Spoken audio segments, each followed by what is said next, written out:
Well, good morning, everybody. We're so glad you're here. This is Sandy from Suburban Homesteader, Wyoming, Arizona. I'm Monica from Bland's Promised Land Ranch. Good morning. It's Casey over at Ormsby Farms. Wait, I think we're missing somebody.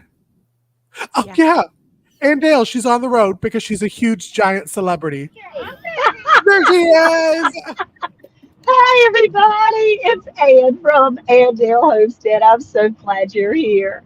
We are on our way down to Jemison, Alabama for the Great Fall Garden Festival at Petals from the Past. We, as in my daughter and all the grandchildren, so you might hear some talking in the background. But I'm just happy to be here. Thank you. We love having Ann on, even when she's driving and going to super fun events. And I think one of us is going to have to. I don't know if Ann can read the comments when I pull them up, so somebody may have to say hello. This is the 1 week we're going to miss having Ann saying hello to everybody. So you'll have to come back next week for that. But I'm Sandy, sorry, do you y'all. want to do the honor, Sandy? Sure. We have Makeup Mom and Son. Isn't that an interesting name? Good morning. And Joe, thanks for coming in. We appreciate Hey, it. Joe. Oh, Lisa is here. Hello. How are you? Adventures in Gardening. Now that makes you think this morning, too. Good morning. BP, good morning. Thanks for coming in. Radine, I love that. And Dorothy is here, of course. Dorothy, thanks so much. And Cynthia, good morning. Not for nothing, Homestead. We so appreciate you. Beyond words, I tell ya. Beyond, yes. Tamara, how are ya? Just people are just popping in. I love it. Pop it in, pop it in. It's All wonderful right. to have everyone here today. Yeah. And we actually were off last week because there's another grandmama or granny or grandma or nana, or she hasn't decided what she's being called yet, but I'm gonna pop her up and embarrass her real fast. And that Yay! hers is the grandma now, y'all. I Hers is was the grandma. so excited. We started labor started Wednesday night. And so Thursday, I literally couldn't record the podcast or anything. And I was texting Casey and I'm like, the baby is coming. And so, yeah, he was born at 4:30 in the afternoon on Wednesday. And I am so excited. I mean, he is literally the cutest thing you've ever seen. He's got all this hair and he is just beautiful. So, yeah. And I don't know what I'm going to be called yet, but he's already a week old and it's hard to believe. So by Friday morning, I was wiped out. I mean, wiped out because I was there with her the whole time and nobody slept and it was just insane, but it was awesome. So thank you for waiting for me because I was like, And I think we should take votes in the chat. What do you think Monica should be called? Let's hear some yeah, of the names. Put it in the what chat. should I Go be ahead. called? I'm only 46, so I'm not, I'm not like an 85-year-old yet. So, but I will be eventually, Lord willing. So I need a good name that's going to withstand the test of time I here. vote Meemaw. It's very Meemaw. Okay, southern, that's but kind of cute though, right? And I am in Meemaw. Texas, and these are all going to be Texas I was babies, gonna say, probably. Ann, you got to back me up on that one because that's us Southerners know the Meemaws. Yeah, I had Momo. I had Momo and Mom and Grandmommy. Those are the three names that they call me. But Momo's one that has stuck a That's lot. So and that's easier to say for little babies. I thought Grandmommy, but they're just, that's a hard thing for say. My name was the last one that any of them said. So I vote for something short and easy. Yeah, short. I kind of like that and too. Let's see. Oh, look, Not for Nothing Homestead's on the road too, headed to Pedals in the Past. Fun. That's awesome. So, because we weren't here last week, we're actually going to be talking about two of our Yep. episodes. Two of our episodes, and Meemaw. they kind of tie together. Oh, someone said I beat him to it. Meemaw, there's a vote. Okay. I So, love our it. two episodes that came out were The Preserving Wars, Mhm. and we had about I Grew What, when you're caught up in the moment and you put a bunch of seeds in, and then you get a ton and you don't know what to do with it. So those were our two podcasts for the past 2 weeks. I have a poll over on Orange Farm if you want to go vote, and it is, what team are you? Are you team canner? Are you team Mhm. freezer? Are you team dehydrator? Or are you team freeze dryer? Sandy, what are you, as we're going into what team? What is your favorite way of preserving? Well, gosh, I do all of them but the freeze dryer because I don't have a freeze dryer because I don't know, because Come I had on, to pay Harvest Right, send us some. harvest right, send us some. Um, but honestly, I really love dehydrating. You know, I really love the fact that it takes up such a little bit of space. And a lot of times I will dehydrate it and then put it in my Vitamix and it just becomes powder. Mhm. And I can add it to soups and casseroles and just all kinds of stuff. And so I say dehydrating. So What we have about one for dehydrator. What about you, Miss Ann? I think, well, I love dehydrating. I love vacuum sealing, but honestly, canning is just so cool. I mean, I got to go with the electric pressure canner, quite frankly. Now, I don't know if you saw this one, Monica, but Mama Monica. What about you, Mama Monica? Monica. Monica. Well, Monica. when I play games with everybody and even in the chats and stuff that I have with my kids, my name is Momica, Momica, instead of Monica. So we go with Momica sometimes. Oh, that's so cute. Manana. There you go. It's like Monica and Nana. There it is. So, Monica, what is Monica. your favorite way of preserving? My favorite way to preserve is probably canning. I really do. I'm with Miss Ann. I love to can. It's easy for me now. And dehydrating, I've tried so many times and I've done it successfully with lots of things, but sometimes I feel like I'm not doing it enough. And then I guess I get really worried about the moisture content because we do live in a more humid climate and it gets really humid here in North Texas. So I have issues with lack of drying possibly or freaking out that I could get it molded. So dehydrating isn't my choice number one. I do it, but I really love to can. Canning is my thing. That's my jam right now. And with the electric pressure canner, I know we feel like you all would think that we get paid to say it. We do not get We paid to really say that we don't. love this. We should. We should. But we don't. And honestly, it has probably been one of my favorite kitchen tools I've ever had. And I may have more than one at this time. No judgment. No Right. judgment. So, Hey, I found something out about the electric pressure canner. Our cord messed up on the Carry electric pressure canner. yeah. So if you have, you can order more cords, but if you have some problems, the Instapot works. The Instapot cord works on the electric pressure canner.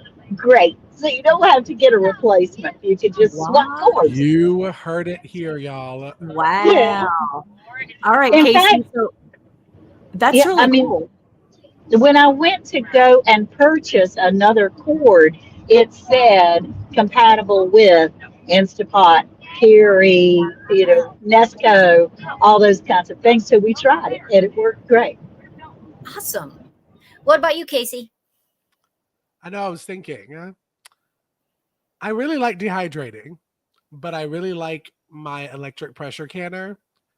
Um, I think I'm gonna, only because I have a story about the electric pressure canner and why I love to use it. I'm going to say canning, but I'm getting more of a dehydrating mindset because I saw somebody dehydrate guacamole, and I know, Monica, that was my face too. And because it's, I know we can, because if you've listened to other episodes, Sandy tells us that you can create a microclimate and then have the avocado trees, even though I think it takes like 4 billion years to Mm-mm. get an avocado. No, just 1 No, billion. no, just a few years. Okay. Yeah. Just like, is it the same as like apples and stuff? No, apples are longer. Oh, well, Yeah, see, yeah. I may be tested wrong, but um, I like the canning side of it. It's therapeutic. And let me tell y'all, before I started canning, I would, you have dinner, you have leftovers. What do? You grab Tupperware or a Ziploc bag and you put it in it and you throw it in the fridge. Last night, we did spaghetti squash and meat sauce. I had a lot of leftover. Dumped it all into a quart jar, put a 4-jar lid on, threw it in that electric pressure canner overnight. So I'm not even doing I'm literally getting to go to bed and it's doing the work. It's working the night shift. And then you get up in the morning, you take it out, you put it. I mean, it's the easiest way to not clutter your fridge. So that long story short, I'm gonna say canning, team canner. Yeah, and I have found, Monica, as well as you, being such in such a humid Yeah. climate, when I dehydrate, I have to make sure that I vacuum seal or get it in a jar with an oxygen absorber really fast because the moisture will come right back. I mean, I love dehydrating, and herbs and things like that is just fabulous for it. But Yeah. it will, if I let it sit in the dehydrator, it gets moist again. So that's something to think Interesting. about. Yeah, because I live in a very dry climate. So I don't have those issues. But let me tell you about freeze drying. I wanted a freeze dryer for a long time, and my daughter has one. And so she freeze dries all this stuff, and she wants all my extra vegetables that I'm not going to use this year because she'll be here in a couple weeks. And she freeze dried Skittles, which are amazing when you freeze dry them. Oh, they're so But good. but then she took them into the Vitamix and ground them all up so you can sprinkle them on the frosting on cookies, cakes, and popcorn and all kinds of stuff. And I thought, whoa, you know, I never even thought about doing something like that. So if you have a freeze dryer, there's even more possibilities. I think my mind was just blown because I do love freeze dried Skittles. And what did I have? It was a freeze dried. Was it a Snickers or a Milky Way? One of them. I can't remember. But thinking about if you powdered that up, like you said, and put it Yeah. on popcorn, oh Yeah. my goodness gracious, alive!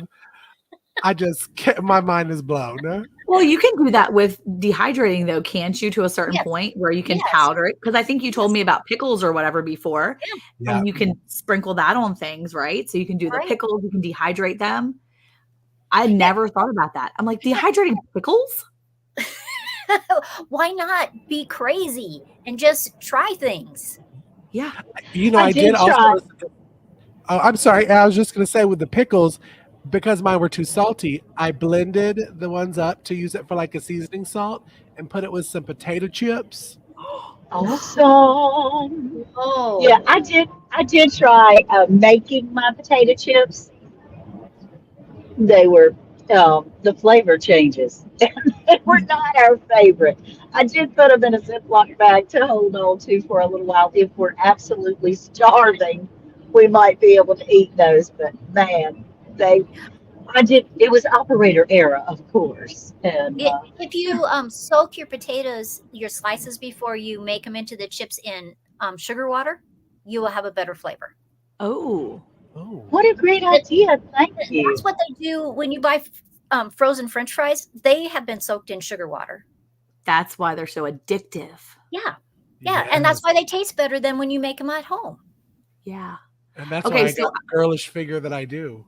yeah, me too. That's why look, I like what Stitching Up said. Stitching It Up, Capturing Country Life said, I don't have a favorite yet, but I haven't tried all these methods, but was considering dehydrating next. Once I froze chopped onions, it didn't work great. Yeah, I'm with you on that. I've tried freezing like chopped onions and things like that. And when I thaw it out, it turns to mush. So Mhm. I am better off actually dehydrating them or just buying them dehydrated because it's just easier sometimes. But when you have onions or you've grown your own, you want to find ways to preserve them. And you don't when you don't know what's going to work, sometimes you're more hesitant to try a new way because you don't want to waste what you've taken all that time to grow. Does that make sense or does that sound completely selfish? Because whenever I'm doing something new, Eric's like, "Well, you just grew all this. Why don't you do such and such with it?" And I'm like, "I don't want to ruin it." And he said to me, "Well, yeah, but you've tried other ways." And I'm like, "Yeah, but I've just I've just grown all this. It's taken all this time. I don't want to ruin it by doing something that's just trash." But I But feel like stitching it up, I want to everyone, ask stitching it up. What did you use your onions for? Because I freeze my yeah, onions. but I flash freeze them before so they don't, because if you freeze it all together and you haven't froze it before, it comes out like a ball of onions. It's So onions water too. Onion and onion water. right. But see, Yeah. I cook with straight frozen onions. Like for fajitas, I take Yeah. out the frozen onions, frozen peppers, throw it in the pan, and it's not as watery and gross if I would have thawed it out before cooking it. So stitching it up, put in the chat, what do you use your onions for? Yeah, see, I think that's where I go wrong. I don't flash freeze, and I wish I had the patience that you have, but I'm gonna be real honest, my brain doesn't have the capacity to wait. If I put it in the freezer, it either needs to be frozen like that, or it's just gonna go in the freezer and I'm gonna forget it's there until I need to use it for 5 years later. Like I can't be like, "Oh, I'm gonna flash freeze this and pull it out in an hour and a half and then shake it down in my little baggie." That's not. I can't. I don't live like that. Like there's I will You literally don't live forget it's that in life. there. I will forget it's in there, and then like 2 weeks later, Eric's gonna be like, "Monica, why is there a tray of onions sitting in a refrigerator or a freezer?" And I'm gonna be like, "Oh, I was flash freezing them." Yeah, it's Yeah. interesting when you try different things on, like Monica's saying, because like I like dehydrated onions. I like to throw them in my soups or when I'm frying up something. Um, but like when my daughter put onions in the freeze dryer, they looked beautiful. I mean, seriously beautiful. But she said when she tried to reconstitute them, they just fell apart and was just mush. So I wouldn't do that in a freeze dryer, but I would dehydrate them or I'd flash freeze them. Um, I I've even actually canned onions, you know. So there's a lot of different options for you. You don't have to go out and buy every single piece of equipment. Right. And I think that's also smart that you said that, Sandy, because it's true. It's not even just you really can't say completely team canning or team dehydrating because certain preservation methods works better with other items. Like I have noticed that I don't like canned squash or zucchini. I've tried it. It just is really mushy and gross. And I mean, if need be, I would eat it, but I prefer for squash freezing it, flash freezing, then putting it in a bag in chunks. So that's what I prefer to do. Now, if I had a freeze dryer, Harvest Right, I would definitely be freeze drying the squash and stuff. But I've also tried freezing corn. Don't like frozen corn. I liked canned corn. So I mean, it really is dependent on the vegetable what preservation method I choose. And do you have an opinion on that? The kids are a little crazy right this very second. So excuse the noise in the background, but all of it sounds wonderful. As far as what we do with onions, we really do freeze them. I would prefer, of course, to be able to have them dehydrated, I think, because I do that with my onion tops that are in the garden. We have onion tops. Mhm. Sorry, I had to tell them be quiet for just a second. But we have onion tops that every time that I use a fresh onion, I save the bottom of it where the roots are and go and put it out in the garden. Yeah. And it's not going to grow more onions, but it will grow me beautiful green onion stems. And so I'll bring those in and chop them. And they dehydrate so beautifully and they're delicious in meals. They're just wonderful. Mhm. Yum. Yeah, it's really exciting. All the things that we have that are possible that they didn't even have, say, 50 years ago, that we can preserve things and you will find your favorites on every single vegetable and fruit. Hmm. It's true. Well, I think Prayer Living Twin said, "What are y'all talking about?" We're talking about dehydrating and canning and freeze drying and just using the freezer, all the different ways you can preserve your food. And maybe what's your favorite way? There is a poll in both my Bland's Promised Land Ranch and in Ormsby Farms. We have little polls going right now and just asking, what's your favorite way to preserve your food? I mean, we all have our own preserving ways that we have as our favorite, but again, I think we still use food that's been preserved all of those ways that we've been talking about. I mean, I don't have a freeze dryer that I use myself, but I have purchased many of the Augustin Farms freeze dried foods that I have sitting waiting. I have other brands, freeze dried foods that I have sitting in the number 10 cans, just waiting in case I need to use them or need to break them open and put them in my food. That was, matter of fact, I was looking for carrots the other night and I was like, I need to check my Amazon purchases to see if I ever bought dehydrated or freeze dried carrots. So I went to go see if I had freeze dried carrots in my pantry stock because I couldn't remember. And I'm not like Casey, that has like a little list. Casey's got like the master database, and he's like, yes, I have purchased freeze dried carrots. They're on A3, section 4 of my pantry. I'm not like that. I've got like stashes here, stashes there, stashes maybe underneath of that stuff over there. But I went looking for what I could find, but it's nice to be able to have those to pull them out when you're done. I agree. I have a freeze dried. I don't like a lot of freeze dried food. So I guess it just depends on what you're putting in it and what you're trying. I love the idea of trying to freeze dry meals. Like that would probably be me, with leftovers, right? So we made chili the other night, and the minute I was finished, I loaded them into jars. They're in like pint jars, and they're going to go on the shelf, like Casey said. Because if Eric wants to take chili the next day, he can. But if he wants to wait till next week and take the same chili that I made the past Wednesday, he can take that if he wants. It's there, it's waiting, and it's not taking up space in my refrigerator.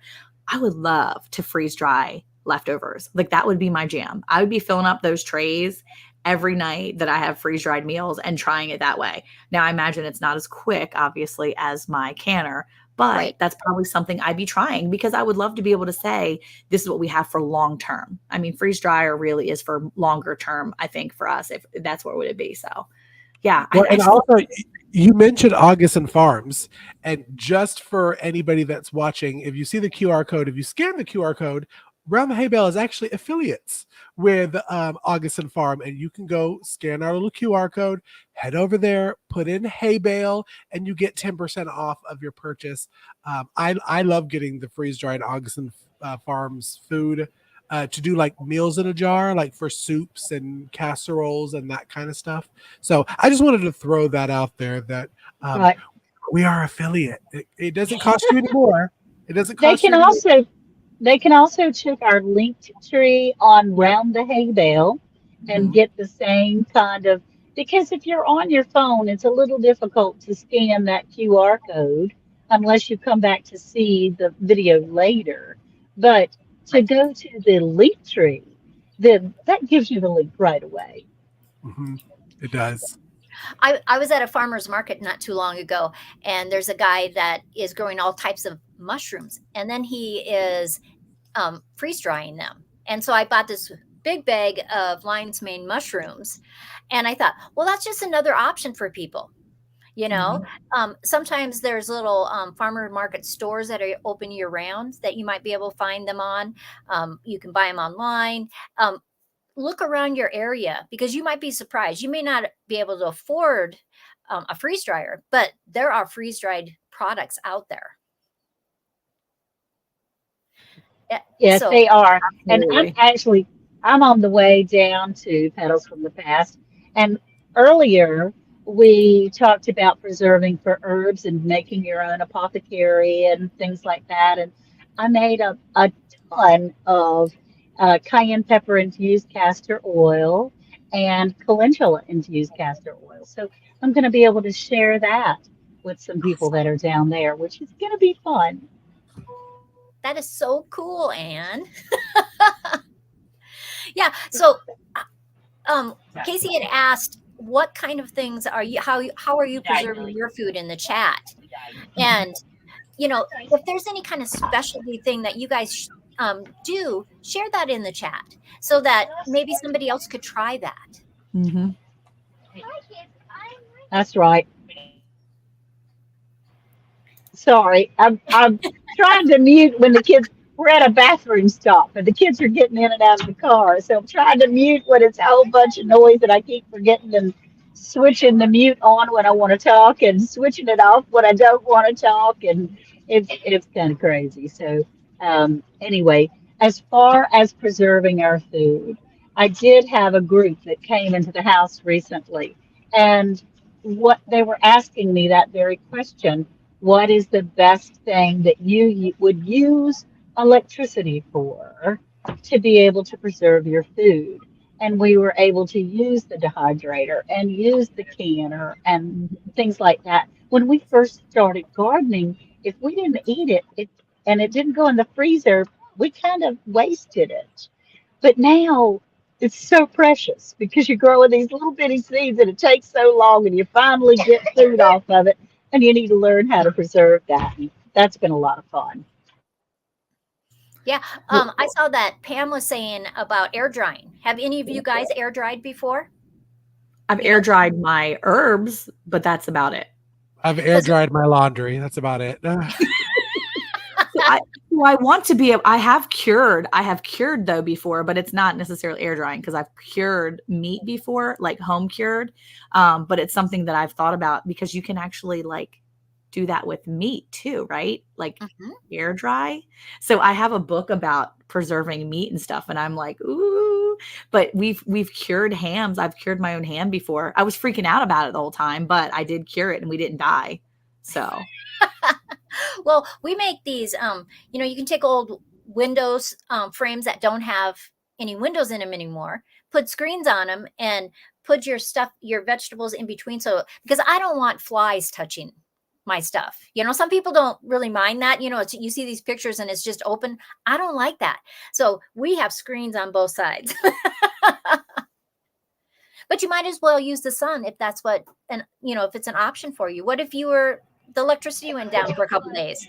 Right, that's a great idea.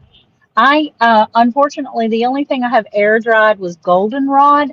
I did hang goldenrod up to Same. dry, but it was really dusty. So it's really dusty, and I thought, that's a lot of dirt in there.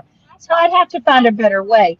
Like you say, Sandy, with the screens, that would be a much better way to do it. Yeah, and I like used great big bags, paper yeah, bags, Sandy and I uses put it in bags.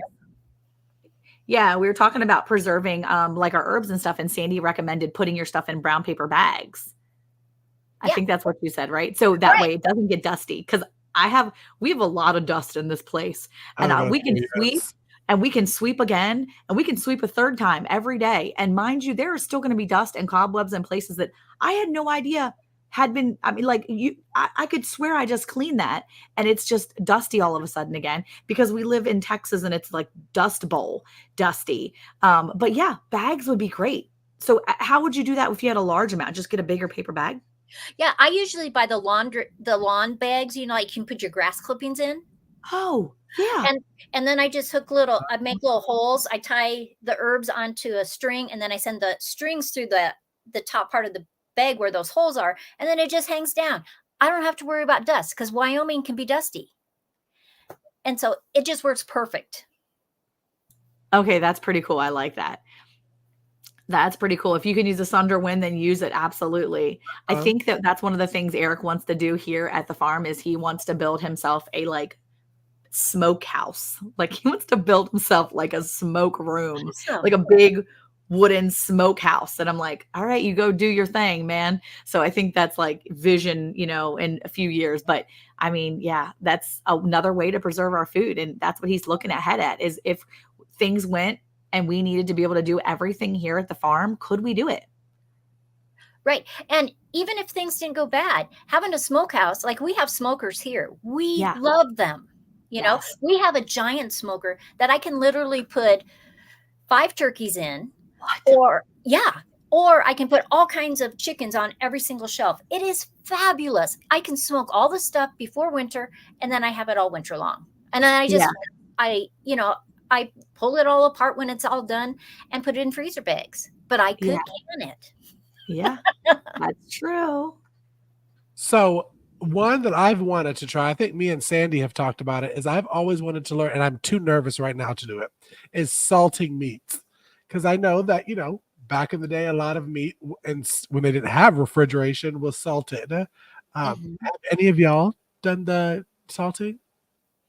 Well, I did the curing. I did the ham curing, which is like salting it. You actually put this like salt brine thing on it and then you do it like that. But that's all I've done. But I've been looking into that too. I've done some briming too, but I haven't done it where you're putting like fish and you're having in between layers of salt. I haven't done that. You do have to really soak it afterwards, or you have a really salty taste. It's just things that you have to know, but it Well, is it's an going to taste like my cucumber chips, is basically what you're saying. well, probably even a little more than your cucumber chips. Oh my goodness. They Well, were real, guys, they're real salty, but y'all, we are just rolling up on 30 minutes. We yeah. probably chat about preserving for another 3 or 4 hours, but we won't do that to you, audience. We promise. Um, Thank you for everyone that came in. We thoroughly appreciate all of y'all for spending your 30 minutes of your Friday with us every single Friday. It means so much to see y'all come in and say hello and give us thumbs up and listening to the podcast. We're having such a blast. Y'all remember that our podcasts do come out every Monday. We're right at the end of our first half of the season, and we're just about to start shooting more episodes for the end of the season, so you won't want to miss that. Y'all be sure to go over to the Round the HayBale YouTube page, because when we hit 500 subscribers, we are going to be doing a giveaway. We have a lot of fun giveaway treats. So y'all, thanks so much for coming in, and we will see y'all next Friday on Hey Y'all Hey. Bye y'all, bye.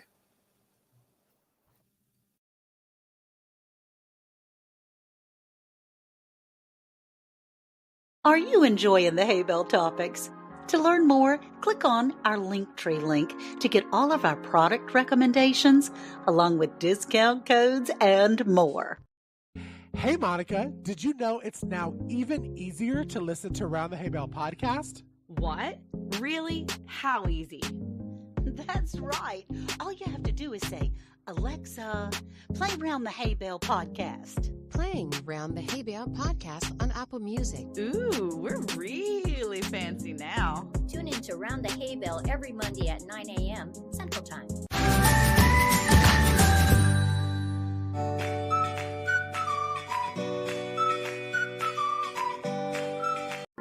We're back.